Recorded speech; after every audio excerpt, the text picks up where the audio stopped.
On his long journey to the White House, we've seen the evolution of Mitt Romney, the candidate.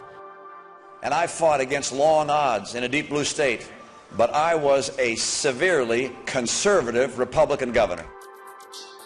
On the day of an election he has a real chance of winning, it's time to consider what Mitt Romney, the president, would do. Washington is broken. I know what it takes to get this country back, and we'll work with good Democrats and good Republicans to do that. America's always been basically a center-right country.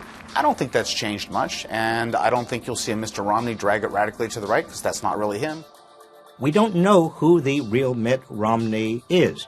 Who he is seems to depend upon who he's talking to, which constituency he aims to please. In the days before the election and after Sandy, Washington has been a pretty gloomy place. Quite why anyone would want to run this town is a bit of a mystery. But if Mr. Romney does win, it will be precisely because he has capitalized on America's uncharacteristically pessimistic mood, promising a stronger, sunnier vision of the future, fueled by conservative faith in lower taxes and less regulation.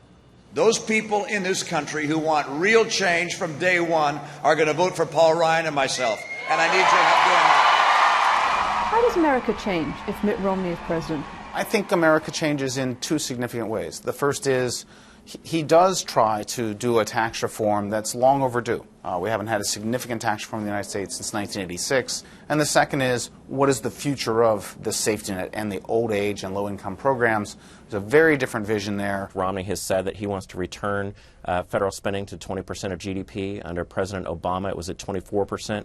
What this really means is that you're going to have trillions of dollars that otherwise would have been spent for domestic programs, for education policy, transportation, that are going to be curtailed.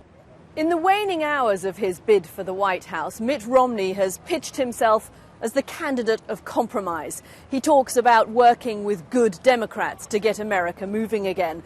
And it is exactly what this bitterly divided country really needs. But there's a hitch. His very policy priorities may make that compromise simply impossible. What the court did not do on its last day in session, I will do on my first day if elected President of the United States. And that is, I will act to repeal Obamacare. Mr. Obama's experience on Capitol Hill should be a warning. The odds are that even if Mr. Romney wins the White House, he won't have a free governing hand. He'll probably have to share power with Tea Party conservatives in the House of Representatives who'll try to pull him to the right, and with grumpy, election-sore Democrats in the Senate who will try to pull him to the left. On the issues of taxes and spending, compromise, what compromise, seems to be the attitude of Democrats. None of these issues is the kind of issue that is negotiable for Democrats. So when Mitt Romney says he looks forward to cooperating with good Democrats, I don't know what his definition of a good Democrat is, other than someone who will abandon the core principles of the Democratic Party. And if their president is relegated to the heap of one-term losers, Democrats will be in no mood to play nice on anything Mr. Romney wants to do. Thank you for being here this evening. When he's done repealing Obamacare, Mr. Romney promises to take on China. It's clearly going to be a busy first day. On day one, I will label China a currency manipulator. On this, he does have more room for acting without Congress, and his tough language on Beijing wins him a lot of support at home, even if it does carry the risk of sparking a trade war.